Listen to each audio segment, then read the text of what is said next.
Buenos días a todos y todas.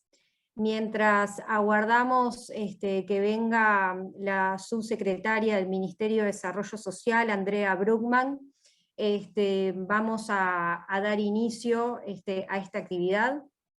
En el marco del Día Mundial de la Toma de Conciencia sobre el Abuso y el Maltrato en la Vejez, desde el Instituto Nacional de las Personas Mayores, estamos realizando esta actividad con el cometido de conmemorar esta fecha, siendo una conmemoración a partir de la cual queremos poder reflexionar sobre esta temática, en un tema que evidentemente es un problema social, mundial, que afecta al ejercicio de los derechos de las personas mayores y que el Estado uruguayo reconoce en su normativa como un asunto público, como un asunto que debe de estar priorizado en la agenda y en la política pública sobre envejecimiento y vejez en nuestro país.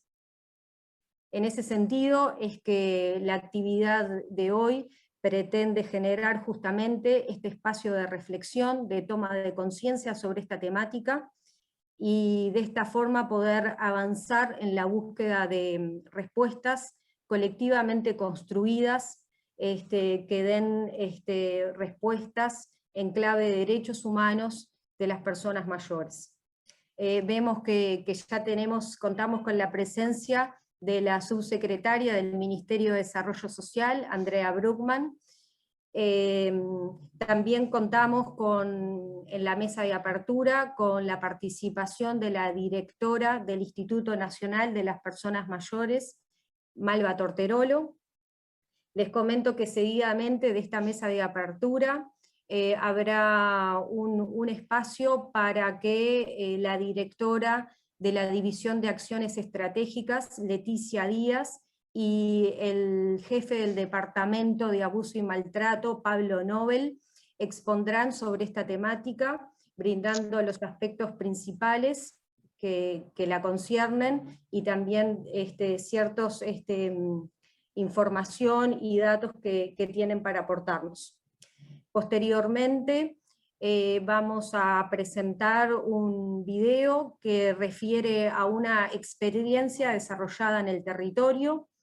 Es una experiencia de trabajo de coordinación interinstitucional llevada a cabo en el departamento de Salto.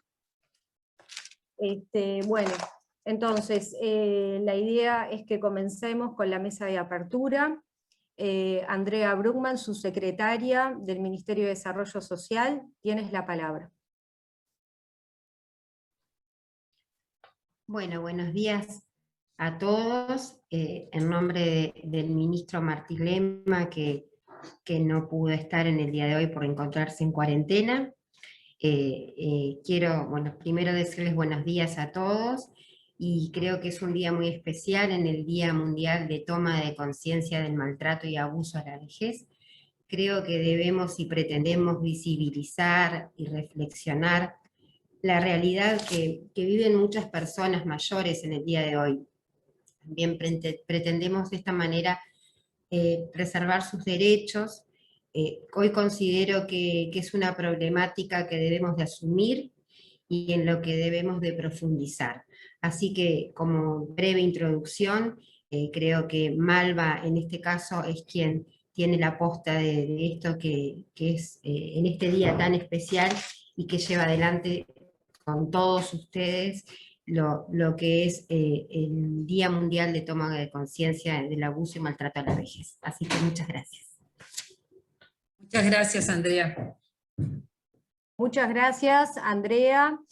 Damos la palabra ahora a la directora del Instituto Nacional de las Personas Mayores, Malva Torterolo. Tienes la palabra, Malo. Bueno, muchas gracias. Buen día a todos y a todas. En este día 15 de junio conmemoramos un nuevo Día Mundial de Toma de Conciencia del Abuso y Maltrato en la Vejez. Desde el Instituto Nacional de las Personas Mayores expresamos nuestro compromiso de trabajo hacia la erradicación del abuso y maltrato en la vejez en el marco de los derechos humanos. A pesar de los avances en materia de protección de los derechos humanos, se continúan dando situaciones de violencia hacia las personas mayores. La situación actual, derivada de la pandemia COVID-19, acentúa más la posibilidad de que las personas mayores puedan sufrir abuso y o maltrato intrafamiliar debido a la recomendación de no salir de sus domicilios, lo que podría provocar aislamiento. Al mismo tiempo, dejarían invisibilizadas las situaciones de violencia que pueden padecer algunas de las personas mayores. Ante lo expuesto anteriormente, como integrantes del Estado trabajamos en promover medidas especiales de protección, defender y garantizar los derechos de las personas mayores. Es imperioso cambiar la mirada hacia la vejez e incorporar nuevos paradigmas conceptuales, vinculados al reconocimiento de las personas como sujetos de derecho. Por tal razón, es que la Convención Interamericana sobre la Protección de los Derechos Humanos de las Personas Mayores, Ley 19.430, en su artículo 9 establece que las personas mayores tienen derecho a una vida sin ningún tipo de violencia, a recibir un trato digno y a ser respetada y valorada. Además, la Convención postula en el artículo 6 que los Estados parte adoptarán todas las medidas necesarias para garantizar a la persona mayor el goce efectivo del derecho a la vida y el derecho a vivir con dignidad en la vejez hasta el fin de sus días. Tarea que nos compromete día a día desde el Instituto Nacional de las Personas. Bueno, y muchísimas gracias por el día de hoy y estar presente, agradecerle a la subsecretaria Andrea Brugman y a los exponentes que vienen ahora. Muchas gracias. Muchas gracias, Malva Torterolo, y también las palabras de Andrea. Damos paso entonces ahora a la presentación de la directora de la División de Acciones Estratégicas del Instituto Nacional de las Personas Mayores, Leticia Díaz. Hola, bueno, buenos días para todos y todas. Muchas gracias por participar y por el interés en la temática. Para nosotros, bueno, el 15 de junio es una fecha emblemática para visualizar la problemática de violencias a las personas mayores. Y con este cometido me gustaría arrancar mi exposición con traer el proceso normativo para mostrar un poco cómo la temática se fue paulatinamente instalando en la agenda de vejez, ¿no? Si bien hay algunas declaraciones preliminares por el 1995, como una fase germinal del proceso, creo que hay dos marcos institucionales que marcan un proceso de avance importante que tienen que ver con el Plan de Acción de Madrid, en el marco de la Segunda Asamblea Mundial de Envejecimiento de la ONU en el 2002, y el Informe sobre Salud y Violencia de la OMS también del mismo año. Ambos instrumentos instauran claramente la problemática como un problema social, político, ubica la importancia y la temática en una problemática de salud pública que compromete a los estados, busca hacer un llamamiento a romper los secretismos, los tabúes y los prejuicios en torno a la temática, pone en un lugar de privilegio a los técnicos de las áreas sociales y sanitarias, tanto en la captación como en el abordaje de la temática, y bueno, y también en fomentar mecanismos de promoción en salud, de protocolos de intervención, de guías de abordaje. Después, siguiendo el proceso normativo, nos vamos a las 100 reglas de Brasilia por el 2008, que de alguna manera marcan cómo determinados condicionantes, como ser la edad, el género o las circunstancias socioeconómicas, establecen barreras sociales e institucionales, ¿sí? Que restringen las posibilidades y fortalecen o disminuyen el ejercicio de determinados derechos. O sea, no es la edad la que genera la limitación, sino la construcción sociocultural que se le da a determinadas edades o géneros que limitan el ejercicio de algunos derechos, ¿no? Y constituyen una situación de vulnerabilidad y violencia.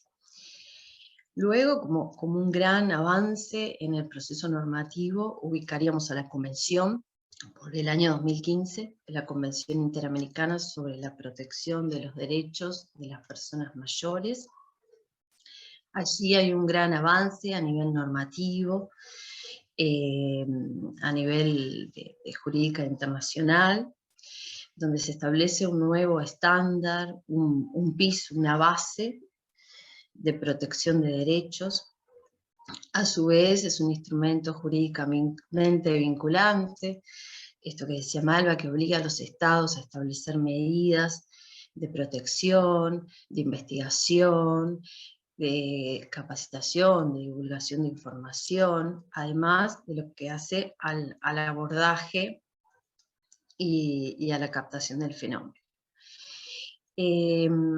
A su vez, da una información, aporta a la Convención información unificada, clarifica algunos conceptos, brinda un glosario y de alguna manera evita la dispersión normativa en un solo instrumento.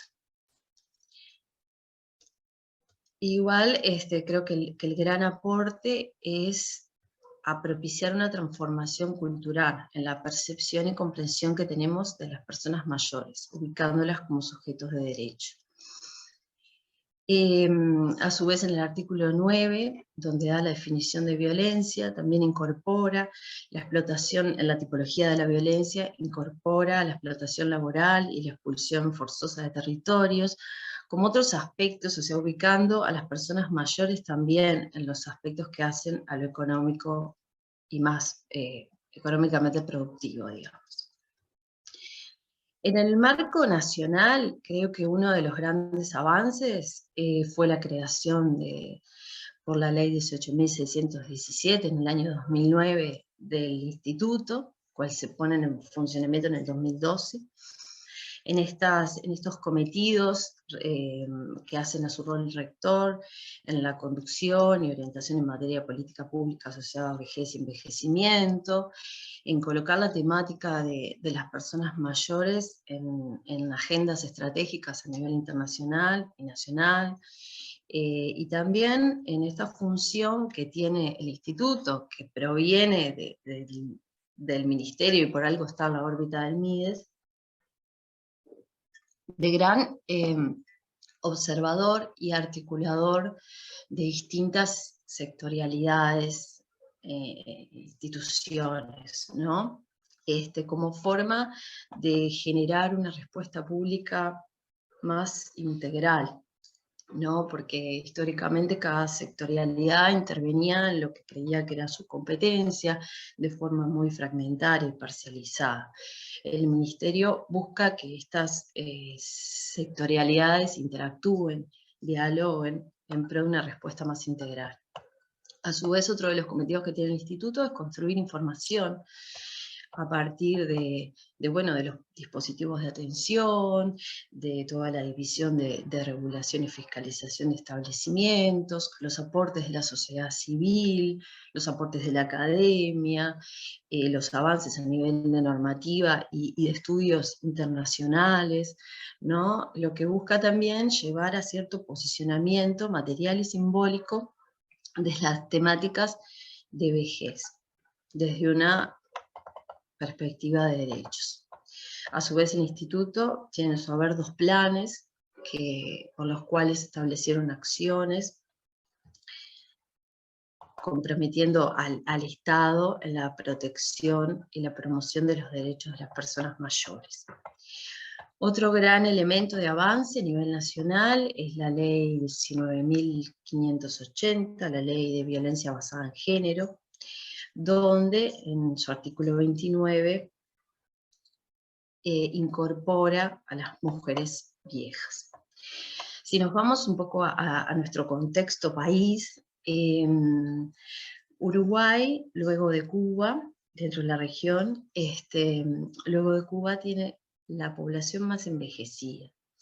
O sea, nuestro país se encuentra transitando un proceso prolongado de envejecimiento avanzado, con una expectativa de vida cercana a los 80 años. Debido al logro en una baja en la tasa de mortalidad por diferentes avances científicos y también por las condiciones de vida, ¿no? Según el último censo de población en el 2011, Uruguay tiene una población mayor que ronda los 14% de la población, cerca de unas 15.000 personas, de las cuales un 97% viven en casas, solas, en pareja o con sus familias, y solo un 3% aproximadamente reside en establecimientos de larga estadía. Traigo todo esto para mostrar un poco la ganancia que tenemos, porque tenemos una población mayor envejecida, que vive más años, que vive con mayores niveles de autonomía, pero eso también implica un gran desafío en el desarrollo de las políticas públicas, sobre todo en aquellas personas que sus condiciones de vida no les permiten vivir una vejez con dignidad. Entonces ahí hay un gran desafío en la construcción de una matriz de protección integral para las distintas poblaciones de personas mayores y para las personas en todas las fases de su vida, ¿no? Y esto también me lleva un poco a lo conceptual, ¿no? Y analizar el fenómeno desde otros puntos de vista y ver qué factores inciden en la construcción del maltrato hacia las personas mayores. El maltrato hacia las personas mayores es un fenómeno social complejo que se encuentra atravesado por una producción de sentido colectiva, propia de un momento y de un lugar determinado, de una época, ¿no? No es un hecho individual. El ubicar la problemática en un aspecto político, social, es sacarla de un contexto familiar, de una situación particular.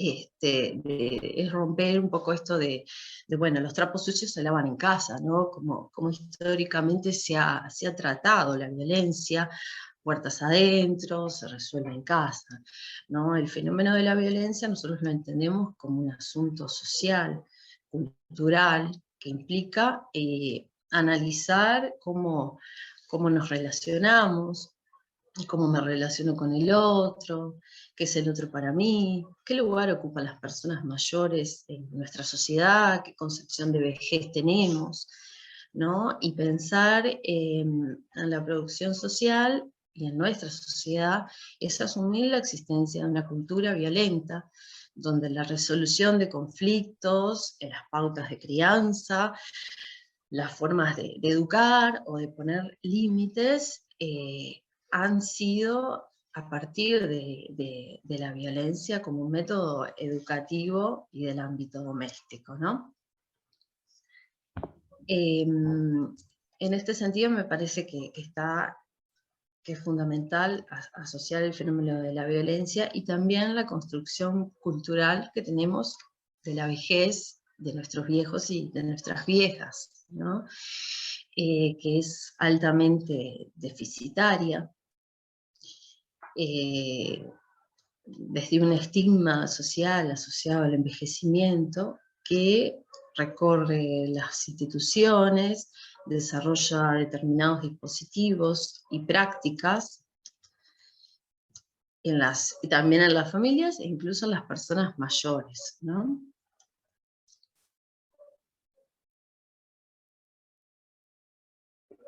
Ay, perdón. En este sentido, hay unos autores que denominan al viejismo, también conocido como edadismo, aquellas actitudes y percepciones y reacciones de rechazo y desvalorización hacia las personas mayores, donde la categoría de lo viejo representa también otras dimensiones asociadas a lo enfermo, a lo dependiente, al deterioro, a una fase improductiva, ¿no? Dado que además la edad cronológica que marca el inicio de la vejez también coincide con la edad para jubilarse. Entonces ahí queda un escenario de corte y de pasaje de una posición activa, como lo denomina el término, a pasiva dentro de la sociedad, ¿no? Estas formas, estas actitudes, estas reacciones basadas en mitos y prejuicios y formas de interpretar la vejez, se empiezan a naturalizar en la sociedad, se vuelven invisibilizadas y normalizadas también. O sea, como algo ya dado de la vejez, como un proceso natural, y no se piensa como algo social, ¿no? Donde a su vez se vuelve como una fase homogénea donde todos y todas las viejas son iguales. Borrando, bueno, la heterogeneidad, las diferencias y no reconociendo el curso de la vida. Esto se da porque hay una valoración, una idealización de la juventud, de lo nuevo, de lo productivo, como un valor altamente preciado, ¿no? en detrimento de otros. Y cierto consenso de que las personas mayores ya no pueden tomar determinadas decisiones, por ejemplo, dónde vivir, o que tienen que ser institucionalizadas porque son mayores. Porque en realidad, bueno, lo que caracteriza todo fenómeno de violencia es una asimetría de poder, ¿no? Donde uno está en un lugar de privilegio y el otro de cierta sumisión, postergación o invisibilización, como veníamos hablando. Estos procesos de invisibilización y de naturalización llevan también a las propias personas mayores a ubicarse en este lugar de no permitirse hacer determinadas cosas, de entender que no corresponde tomar determinadas decisiones, o participar o integrar determinados espacios, porque yo ya estoy vieja para tal cosa, ¿no? Estas expresiones las escuchamos a menudo. Y en realidad llevan a cierta restricción o anulación en el ejercicio de algún derecho. Por ejemplo, el relacionarse con determinada persona o tomar decisiones de cómo vivir su vida, ¿no? A su vez, uno de los aspectos que tiene la violencia hacia las personas mayores, o sea, que tiene la violencia, pero lo vemos más claramente en las personas mayores, me parece, es el fenómeno de lo múltiple, porque es una violencia múltiple por estar atravesadas por otras violencias más estructurales que tienen que ver con las técnicas de clase y la violencia de género, ¿no? Entonces, las mujeres se las discrimina, las mujeres viejas, por ser viejas, por ser mujeres, por ser pobres, por pertenecer a una etnia no valorada socialmente, ¿no? Y estas violencias se dan de forma múltiple y simultánea. Aquí yo traigo un poco el componente de género como una de las violencias que transversaliza la violencia hacia las personas mayores. ¿sí? Si entendemos al género como la producción, el relacionamiento y la representación social desigual que se hace de la diferenciación sexual, a través de las cuales se asigna ámbitos, roles, responsabilidades, de alguna manera permisos, ¿no? Para ocupar determinados espacios destinados a las mujeres y a los hombres. En las sociedades patriarcales como la nuestra, el poder se ubica del lado de los hombres, pero de un hombre joven, productivo, ¿no? En general de raza blanca. Entonces, bueno, vemos que aquí el factor de género se convierte en un factor de riesgo y se intensifica en la vejez. Porque también en esta diagramación socialmente establecida, las mujeres se las ha encargado para las tareas de cuidado, las tareas del ámbito privado, del hogar, bueno, de cuidado de los niños, de cuidado de los enfermos, de cuidado de sus padres, y han sido recluidas del ámbito público, quedando en un ámbito muchas veces no remunerado o mal pago. Y eso se ve claramente en la vejez cuando las posibilidades de generar una prestación contributiva digna son menores que los varones. Sumado a que hay una feminización de la vejez. Las mujeres viven más, pero en general con peores condiciones de existencia. Según la información de América, respecto a América Latina en torno a la pobreza, se estima que las mujeres, que hay un 17,8%, casi un 18%, de mujeres de 60 años o más que carecen de ingresos. No, o sea, cómo el factor de género y en el curso de la vida, cómo ha desarrollado su curso de la vida, y ha influido en la vejez, vemos que afecta. Si bien en Uruguay el escenario es un poco distinto, hay una matriz de protección diferente, ya que se estima que el 90% de la población de las personas mayores cobra algún tipo de prestación, ya sea jubilaciones, pensiones contributivas. Otro elemento que me gustaría destacar en esto de los factores de incidencia es la insuficiencia de programas, recursos o servicios que ofician de apoyo a las personas mayores.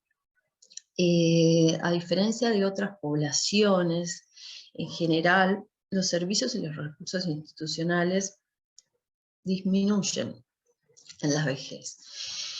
Y en este aspecto, no solo que disminuyen, sino a veces no son servicios adecuados o servicios que las personas puedan acceder. Entonces, bueno, eso es un factor también de incidencia hacia el maltrato y de diferencia con otras poblaciones, ¿no?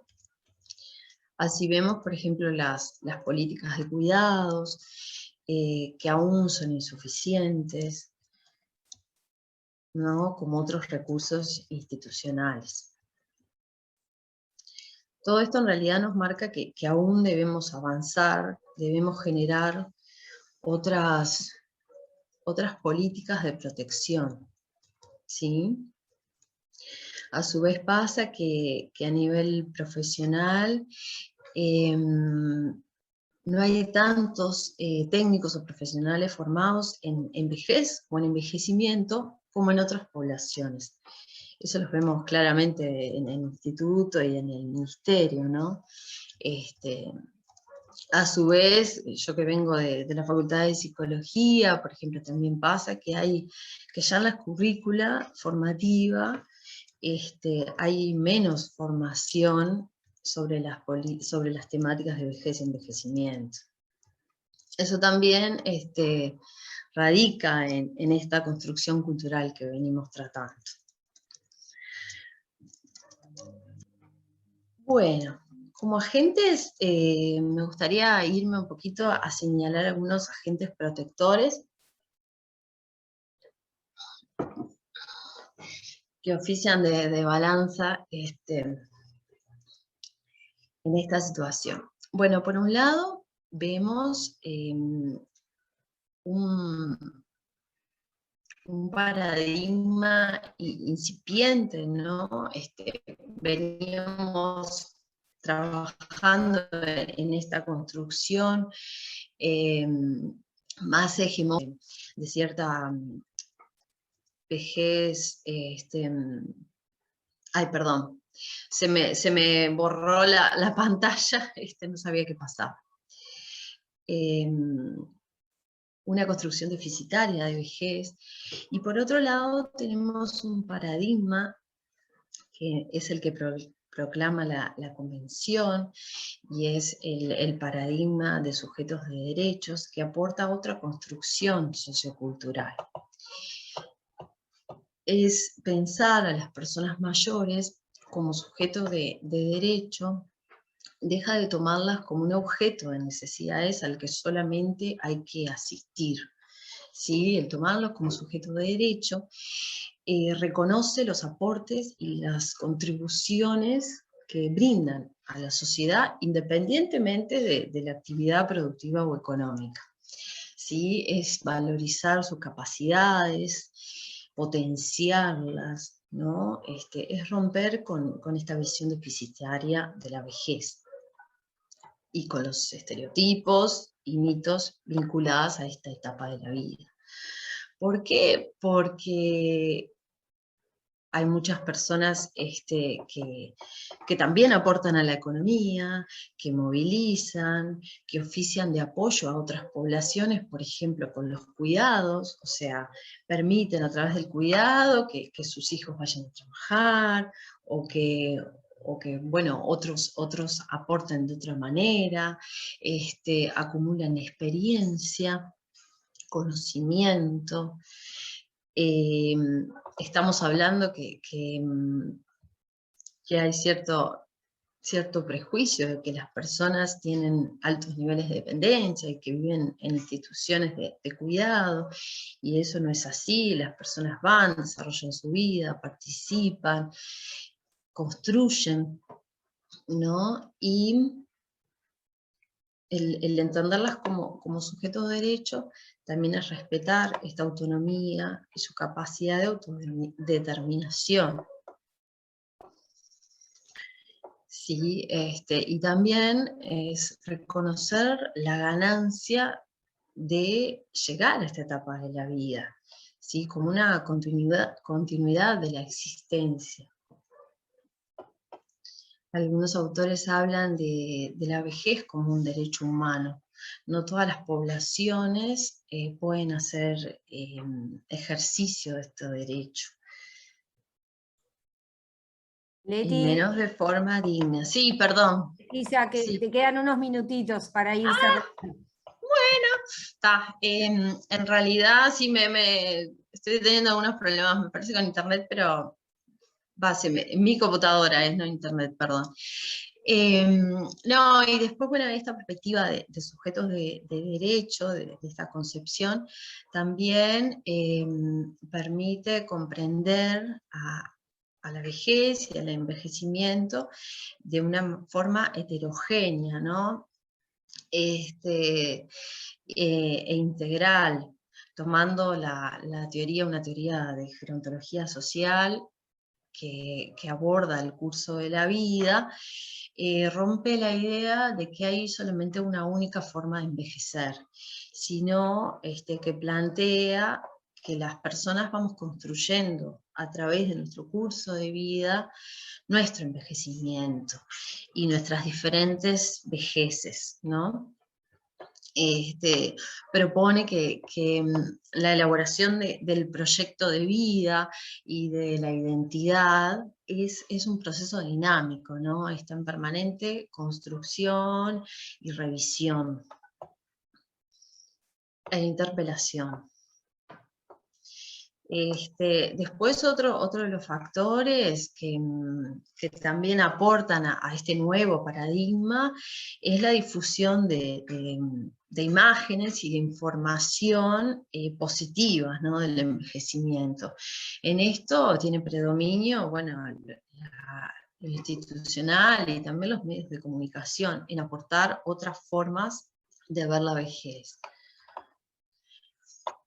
Después, otro agente protector es el fortalecimiento de programas, de servicios y de respuestas que ofician de apoyo a las personas mayores y al proceso de salida de la violencia, ¿no? Es un paso fundamental que exista en lo normativo una convención y que nuestro país la haya ratificado.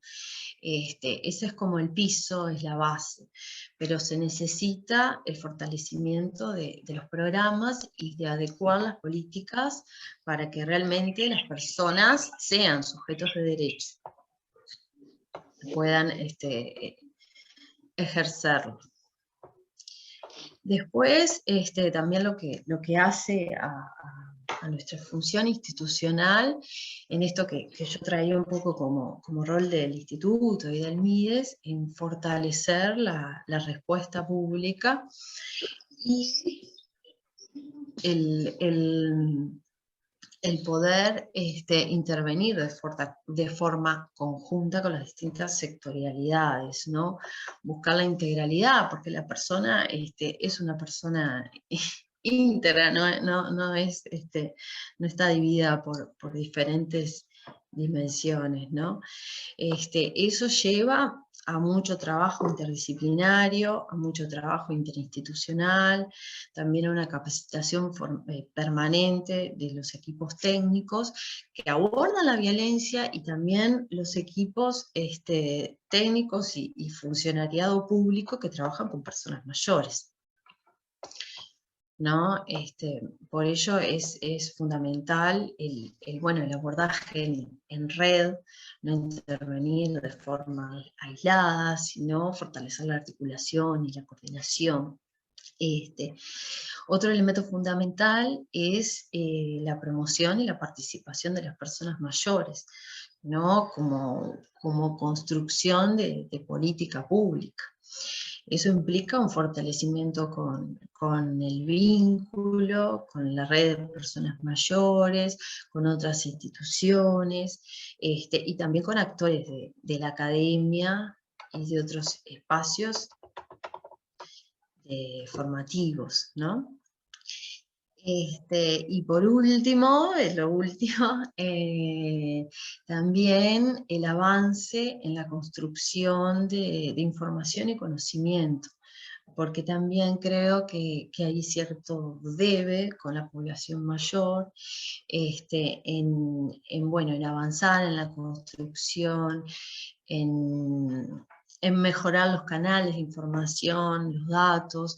O sea, a nivel nacional no hay sistemas unificados, por ejemplo, en violencia, sino que cada institución releva sus datos. En eso creo que tenemos que avanzar, precisamente porque la temática lo requiere y lo demanda, ¿sí? Bueno, mi exposición creo que por ahí la voy a dejar desde lo conceptual y bueno, va a seguir Pablo un poco con lo operativo, parece. Muchas gracias, Leticia. Bueno, Pablo, tenés la palabra. Pablo Nobel. Bueno, muchas gracias. Buenos días para todos y todas. Mi propuesta tenía que ver con exponer la experiencia de trabajo de mayores en la temática, desde la división de acciones estratégicas en general y específicamente desde el Departamento de Abuso y Maltrato.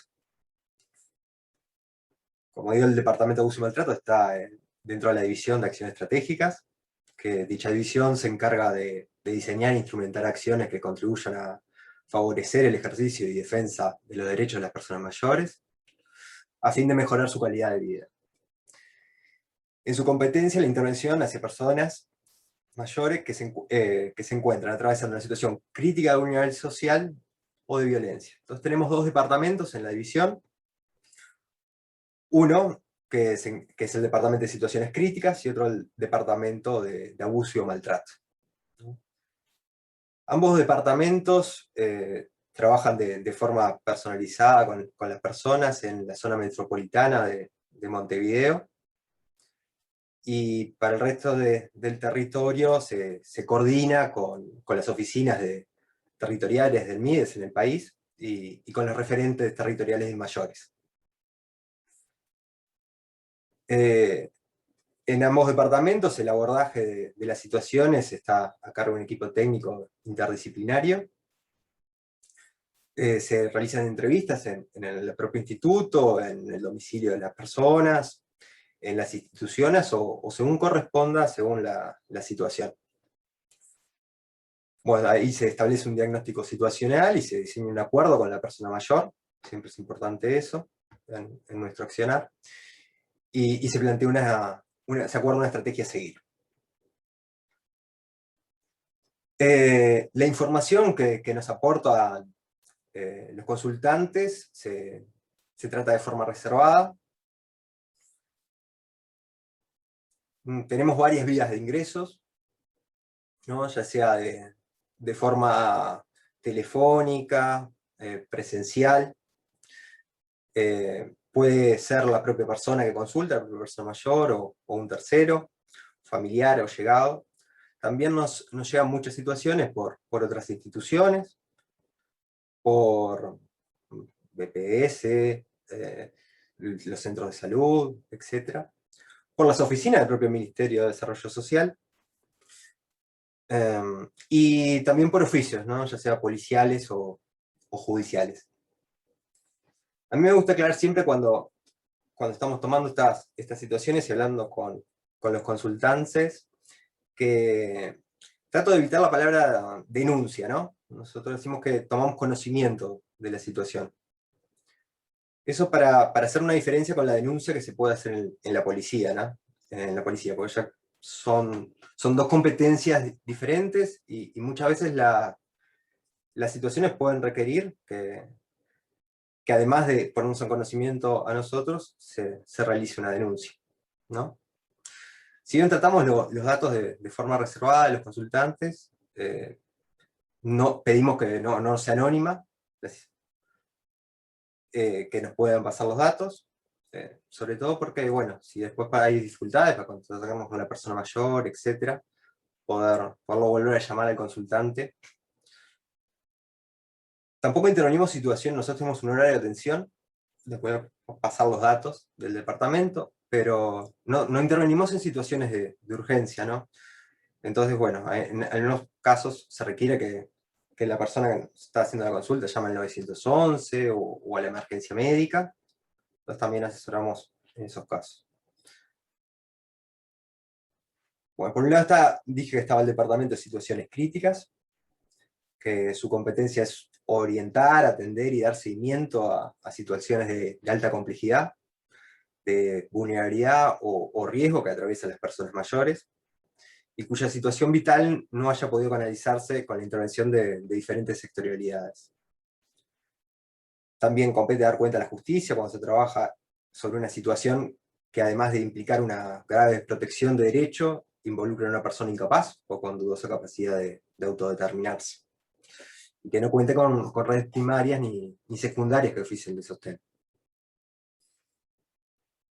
En lo que respecta al departamento de abuso y maltrato, comienza junto con la división a funcionar en 2013, ¿no?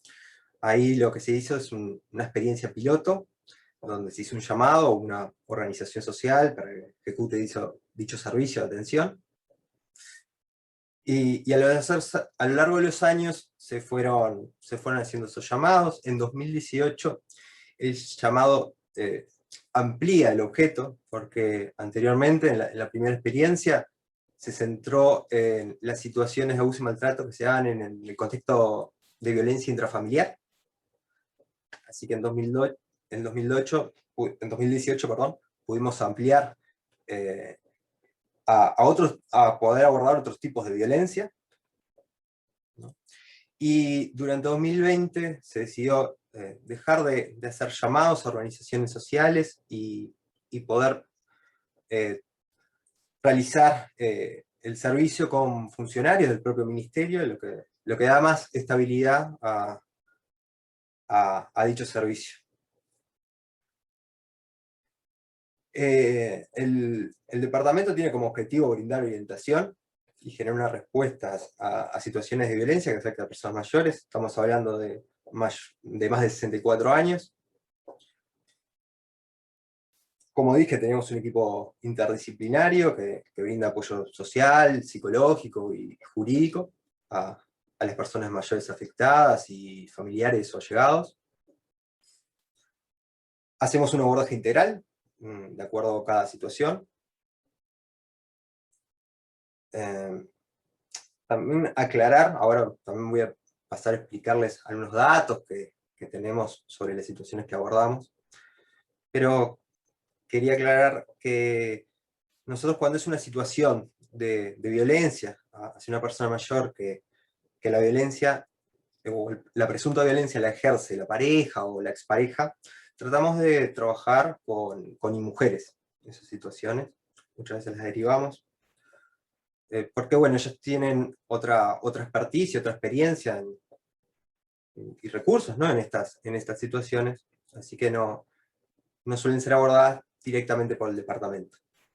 Por otro lado, las situaciones que se dan en el marco de un establecimiento de larga estadía, lo que comúnmente se conocen como casas de salud, donde el maltrato es ejercido por la institución,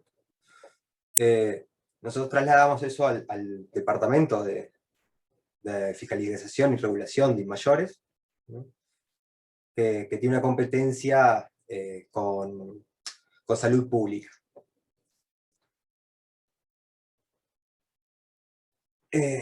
Bueno, decir que la implementación del Departamento de Abuso y Maltrato me parece un paso fundamental para el abordaje de la problemática. Nosotros, cuando se crea la división de acciones estratégicas, fue poco después de la creación del mismo instituto. Lo que nos pasaba es que llamaban muchas personas que no tenían dónde dirigirse para plantear la problemática, o otras instituciones no habían podido dar respuestas por sus propias competencias o sectorialidades. Entonces queríamos buscar que estas personas pudieran tener un servicio especializado para abordar las situaciones. Esto significa un avance en el conocimiento del tema y la visibilización y la sensibilización de la sociedad. Otro cometido, más allá de la atención directa que pueda tener el departamento, es justamente algo que traía Leticia, que tiene que ver con la producción de datos y conocimientos de esta temática.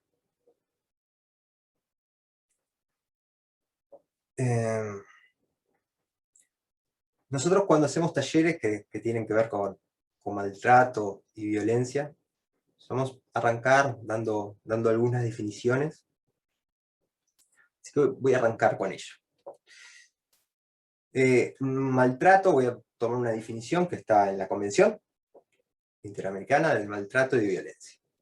El maltrato, dice así: acción u omisión, única o repetida, contra una persona mayor que produce daño a su integridad física, psíquica y moral, y que vulnera el goce o ejercicio de sus derechos humanos y libertades fundamentales, independientemente de que ocurra en una relación de confianza. En violencia, la Convención, como definición, recoge cualquier acción o conducta que cause muerte, daño o sufrimiento físico, sexual o psicológico de la persona mayor, tanto en el ámbito público como privado.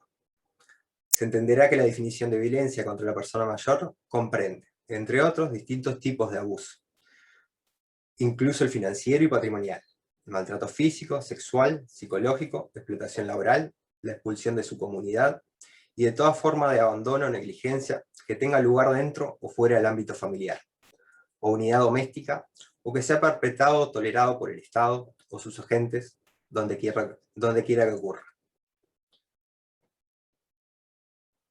En esta definición de violencia vemos que hace referencia a varios tipos de violencia. Nosotros, a la hora de poder analizar y entender las situaciones,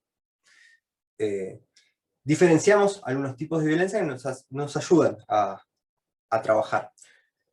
También nos pasa que en los talleres o en las propias entrevistas, que al dar los tipos de violencia, a veces las personas se reconocen que están atravesando una situación que era violencia, y antes tal vez por la naturalización de ciertas prácticas, que era de lo que hablaba Leticia, no quedaban invisibilizadas y no se tomaba conciencia que esas situaciones podían tener que ver con la situación de violencia.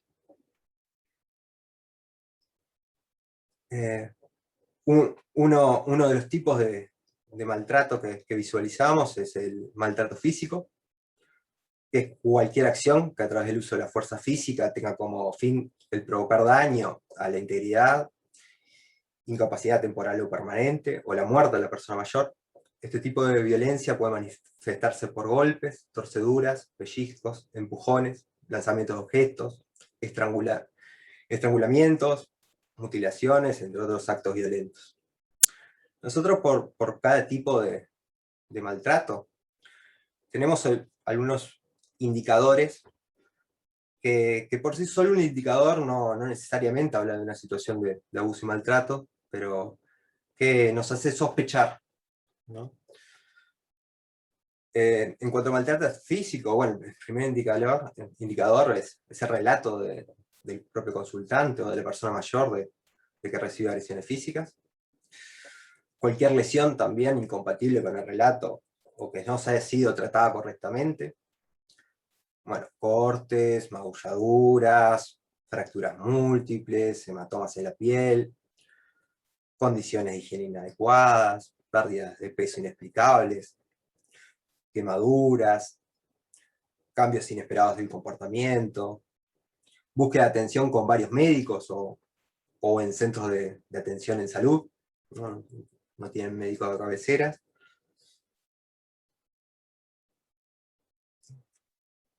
Esto, nosotros tenemos algunos datos, bueno, venimos tomando datos desde el inicio del servicio, hay algunos datos que se mantienen estables.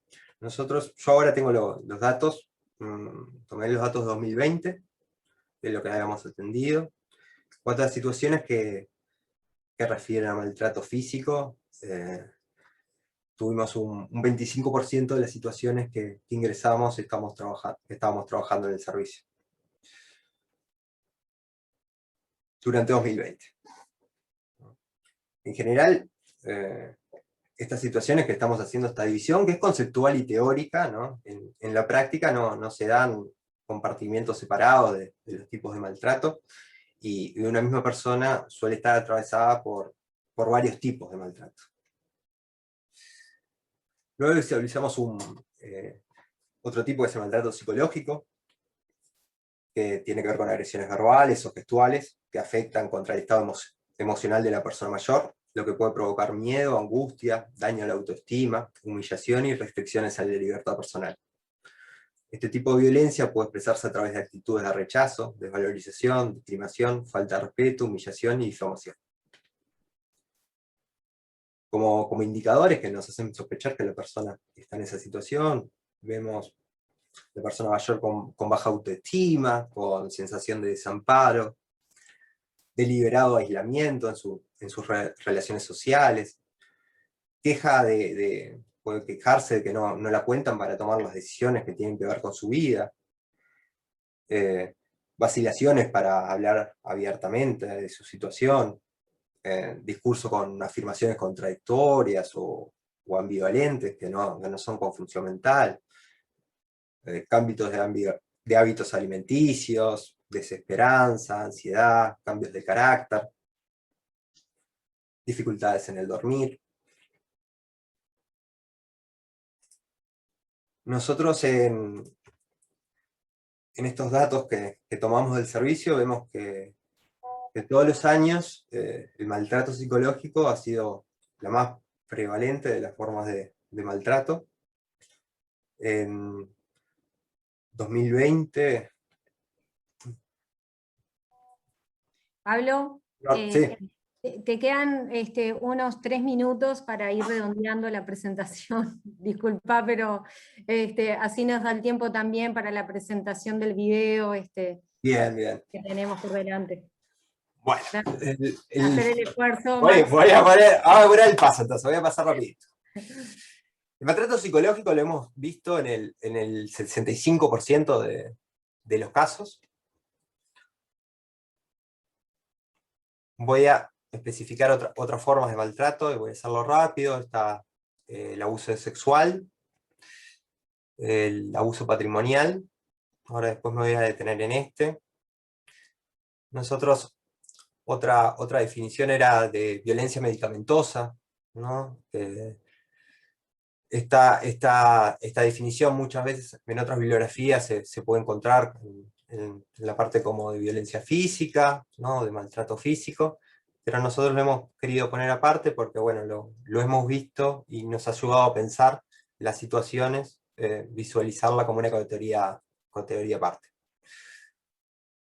Tenemos también otras formas de maltrato, la negligencia, el abandono, la expulsión de la comunidad y la explotación laboral. En cuanto a algunos datos que tenían que ver con 2020, el 40% de las personas que atendimos tenían entre 65 y 79 años, y 60% de las personas tenían más de 80 años.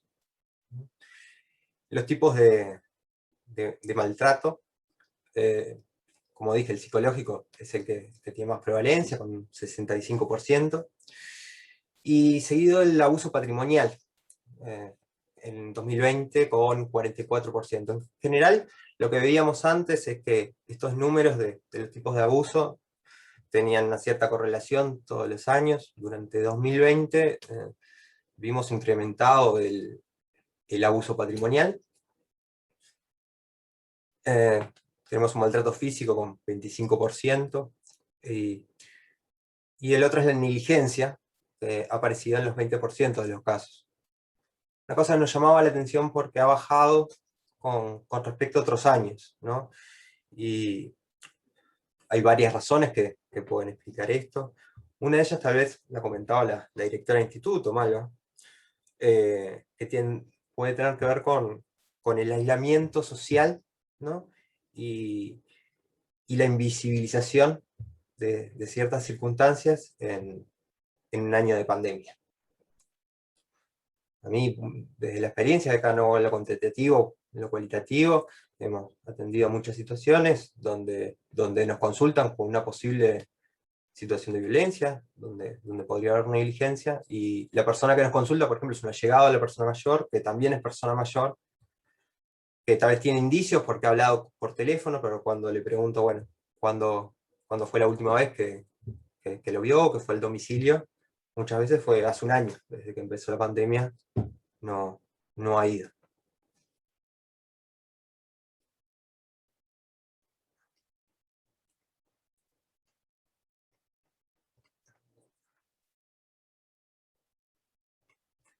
Bueno, las situaciones de violencia pueden darse en diferentes ámbitos, voy a decir 3 nomás. El de violencia doméstica, ¿no?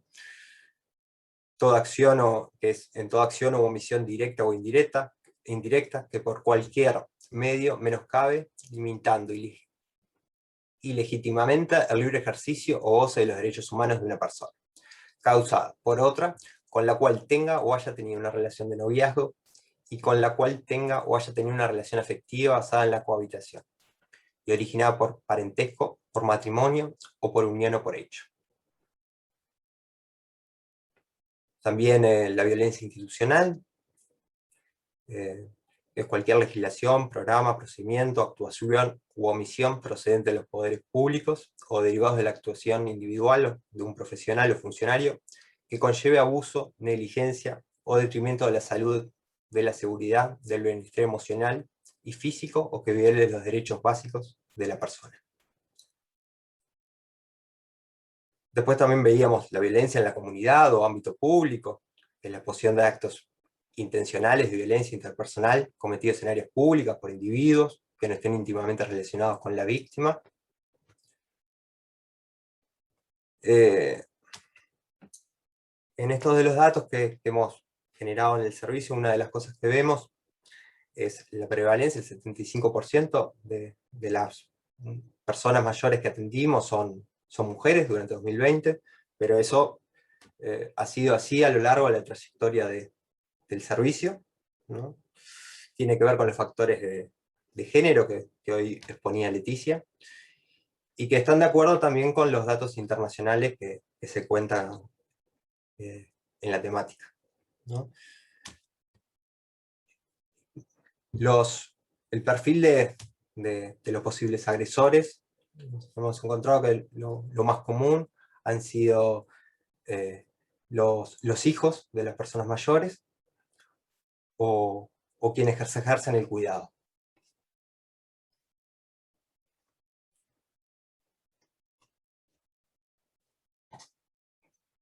Para ir cerrando, ya Gabriela me lo iba a decir, quería pasarle los contactos del servicio, ¿no? Decirles que bueno, para acceder al servicio pueden solicitar entrevista a través de las vías de contacto y durante el horario de atención. El horario de atención es de lunes a viernes, de 9 a 15. El teléfono es 2400-0302, que es el teléfono del ministerio, y ahí los internos son el 5609 o el 5604. Tenemos un número de celular también, 098-846-943. Y si bien también recepcionamos presencialmente, lo que pedimos por un tema de espacio, también en el marco de la pandemia, es que puedan comunicarse a través de estas vías, también el correo electrónico, accionesmayores@mides.u.uy, para poder coordinar previamente la entrevista.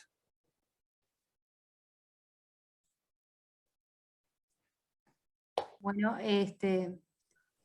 muchas gracias, Pablo y Leticia, por sus exposiciones muy completas, que dieron cuenta del enfoque conceptual, el marco de trabajo teórico-conceptual, desde el cual se aborda desde el INMAYORES esta problemática en relación al abuso y maltrato en las personas mayores.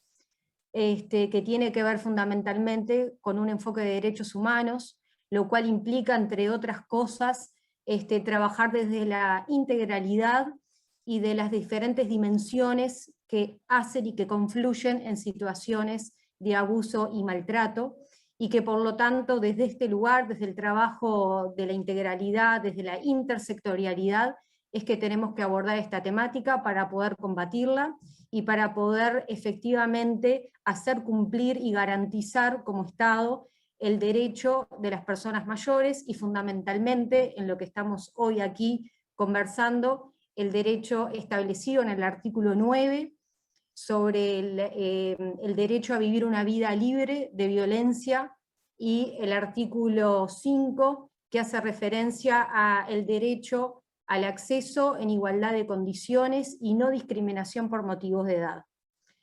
Entonces, les agradecemos por su exposición y ahora damos paso a la presentación de un video institucional que tiene que ver con el desarrollo de una experiencia en el departamento de Salto, y justamente lo que les queremos mostrar es el trabajo a nivel del territorio, otra de las dimensiones a destacar en el trabajo a nivel local, que se realiza también desde el Instituto Nacional de las Personas Mayores. Damos entonces inicio a la reproducción del video.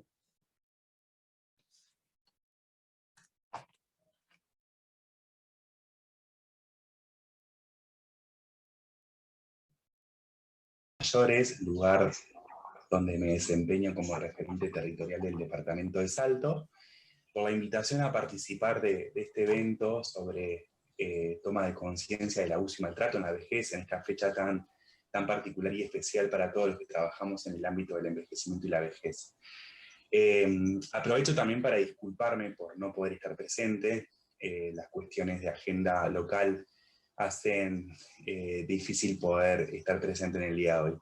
De todas maneras, nos parecía conveniente poder hacer difusión y comentar la experiencia que está desarrollando el Departamento de Salto con respecto a la creación de un dispositivo de atención al abuso y maltrato de las personas mayores. Desde ya hace unos cuantos años, pero particularmente a partir del año 2019 en adelante, en el Departamento de Salto empezamos a trabajar con un fuerte énfasis e impronta en lo que hace a la interinstitucionalidad, a través de una submesa de las personas mayores que se deriva de la Mesa Interinstitucional de Políticas Sociales. Esa submesa de las personas mayores, que la conforma el Ministerio de Desarrollo Social a través del Instituto de las Personas Mayores, convoca a un importante número de instituciones públicas y a la Universidad de la República. Salto tiene la particularidad de que cuenta con el CENUR Litoral Norte y por tanto la presencia de Facultad de Trabajo Social, Facultad de Enfermería, Facultad de Psicología, han sido baluartes en lo que conforma al fortalecimiento de la submesa de las personas mayores, en la producción de conocimiento y en la divulgación de información respecto a lo que hace ausencias de políticas públicas en materia de envejecimiento y vejez. En ese sentido, la submesa de las personas mayores desarrolló durante el año 2019 un proceso de valoración respecto a aquellos nudos críticos, aquellos espacios donde podríamos llamarle como lagunas de protección social hacia las personas mayores, y que era de preocupación para las instituciones públicas que trabajan en el día a día y en el desenvolvimiento cotidiano con las personas mayores. De ese lugar, tanto el Banco de Previsión Social, el Ministerio de Desarrollo Social, el Ministerio de Salud Pública, la Intendencia de Salto, la Policía Comunitaria y otros organismos que se encargan de abordar la temática gerontológica, fuimos visualizando que uno de los problemas o nudos críticos era la atención a personas mayores que estuvieran sufriendo situaciones de abuso y maltrato. Y ante eso empezamos a analizar diferentes alternativas, propuestas de carácter nacional, dispositivos posibles a nivel local. Y en ese sentido se conformó una comisión de trabajo con 3 integrantes, y esa comisión de trabajo elaboró una propuesta de desarrollo vinculado a la creación de un dispositivo de atención al abuso y maltrato en las personas mayores. Ese dispositivo después fue validado en la submesa de las personas mayores, fue validado en la Mesa Interinstitucional de Políticas Sociales,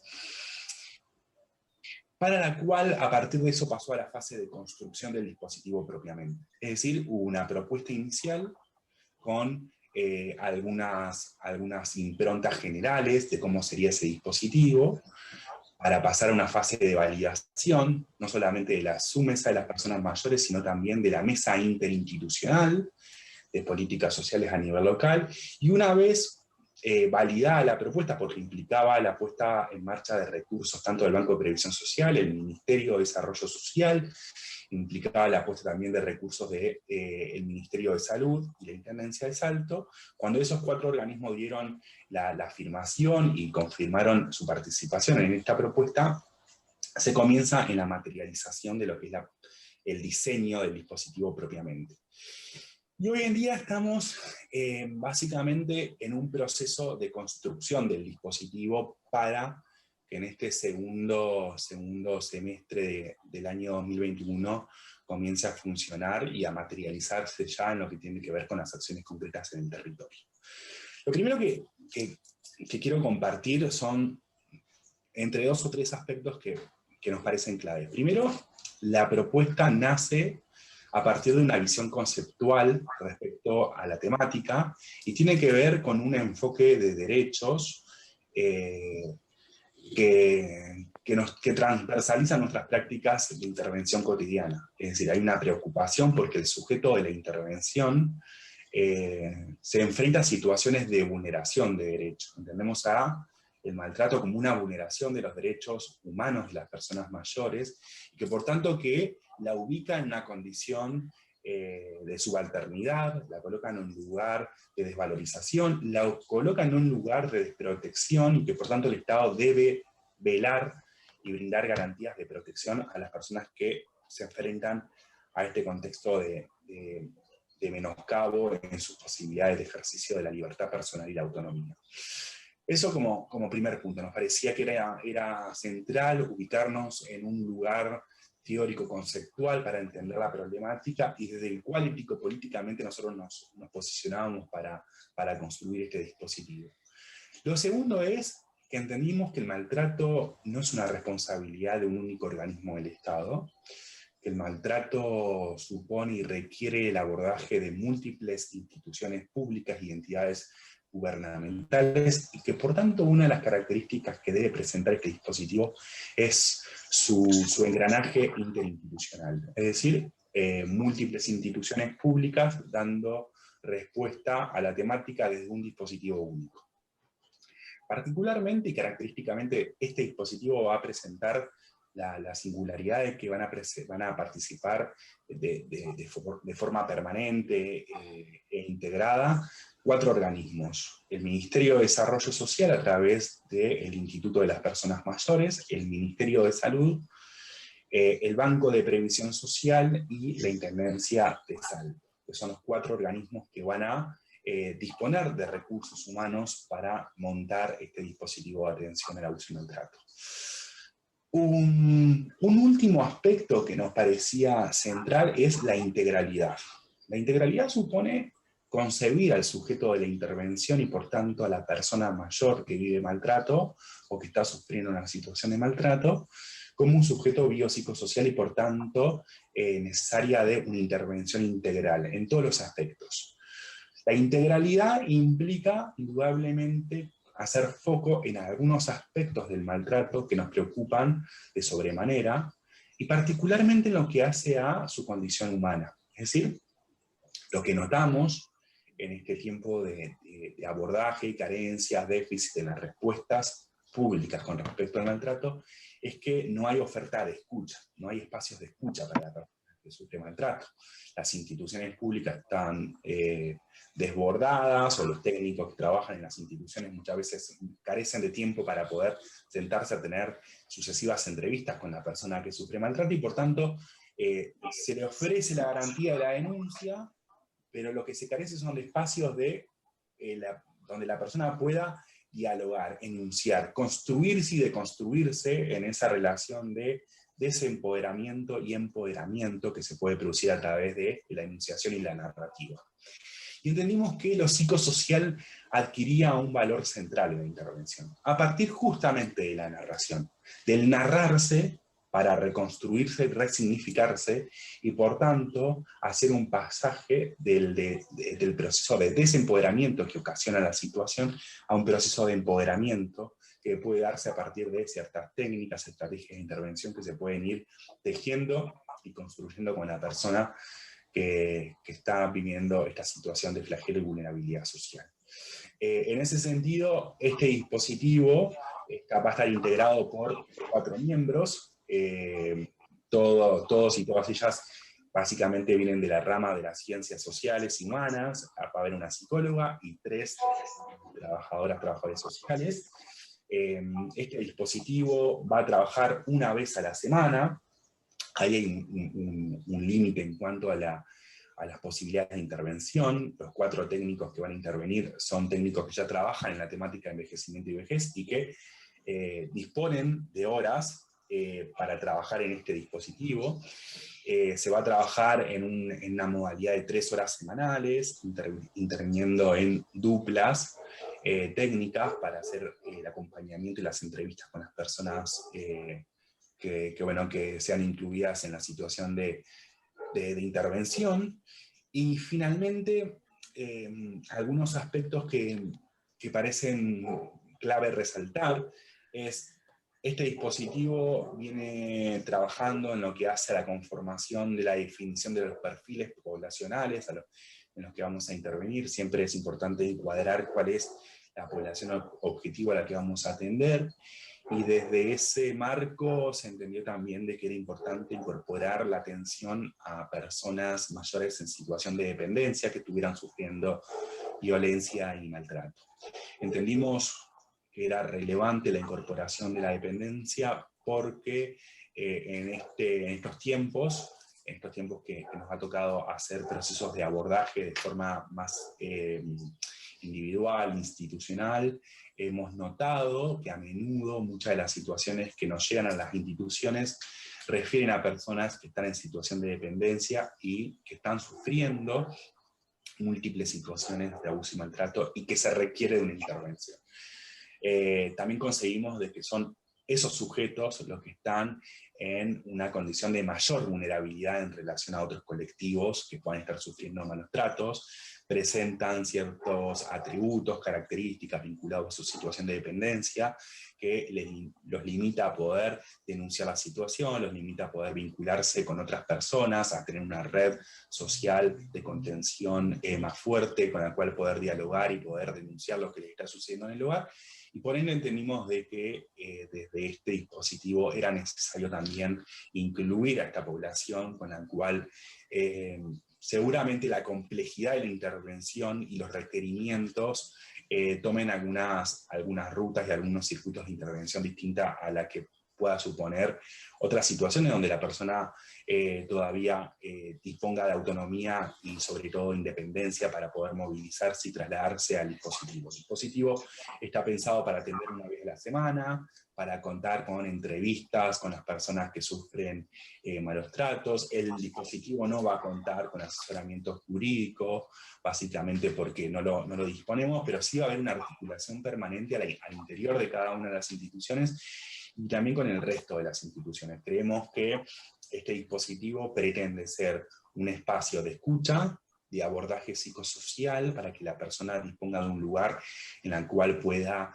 ir generando rutas de empoderamiento a través de la visualización de una estrategia de intervención, pueda ir deconstruyendo las situaciones de violencia y maltrato en las que está inmersa y que muchas veces aparecen invisibilizadas, fuertemente naturalizadas en función de su condición de edad, en función de su condición de género, y por tanto desde ese lugar entendemos clave central los procesos psicosociales de construcción, de desnudamiento, de poder revisar justamente lo que supone el desandar estos procesos en los que está inscrita la persona.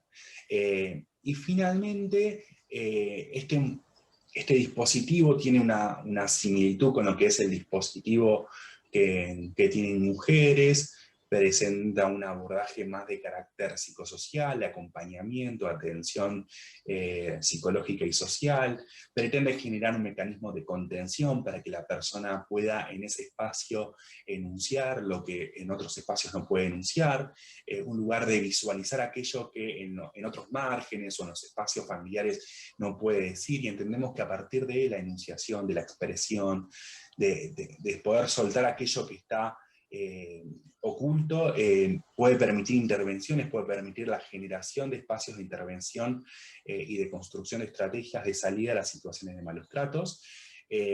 Estamos en este momento en un proceso de revisión del proyecto final, y lo que nos depara el tiempo es, básicamente, estamos previendo para el mes de julio-agosto, poder validar la propuesta con las 4 instituciones comprometidas. Ahí ya la propuesta no va a ser un primer esbozo, sino que va a ser la propuesta final, donde va a dar cuenta de la metodología del abordaje, los instrumentos de información, el acceso de la persona al servicio, los informes que vamos a disponer para las instituciones derivantes. Es decir, todo lo que hace a lo teórico-metodológico, es decir, los fundamentos, pero también lo técnico-instrumental, es decir, cómo operativamente el servicio se va a desarrollar en un lugar puntual, concreto, en un determinado día de la semana, con una determinada cantidad de horas, y con una determinada cantidad de horas dispuestas por los técnicos de cada una de las instituciones. Una vez validado por la política institucional, es decir, por las autoridades institucionales, el servicio pretendería comenzar a funcionar en el mes de agosto, con un sistema de registro también y de sistematización de la información, porque suponemos no, va a ser un dispositivo piloto que va a funcionar durante año y medio a través de una experiencia que se va a ir renovando, redefiniendo a partir de las dificultades que se nos presenten en el camino, a partir de las prioridades que tendremos que ir generando en función de las limitaciones en tiempo que disponemos y también de las situaciones que se nos puedan ir presentando. Eso supondrá todo un ejercicio de aprendizaje, de ir aprendiendo de otras experiencias. De hecho, en este tiempo hemos tenido consultas con los equipos de abuso y maltrato de DIMAYOR y también con abuso y maltrato de las unidades de violencia basada, de violencia doméstica del Ministerio del Interior, y también con los servicios de violencia basada en género y mujeres, porque entendimos que esas experiencias locales, territoriales y nacionales podían suponer para nosotros una oportunidad de ir tomando algunas de las enseñanzas y aprendizajes que ya han transitado esos equipos. Agradecerles la atención, disculparme por no poder generar un espacio de intercambio y de respuesta de preguntas. De todas maneras, si alguien la tuviese, puede escribirme a mi correo marceigor@mides.gv.uy y con gusto podré responder. Un saludo y éxitos en la actividad.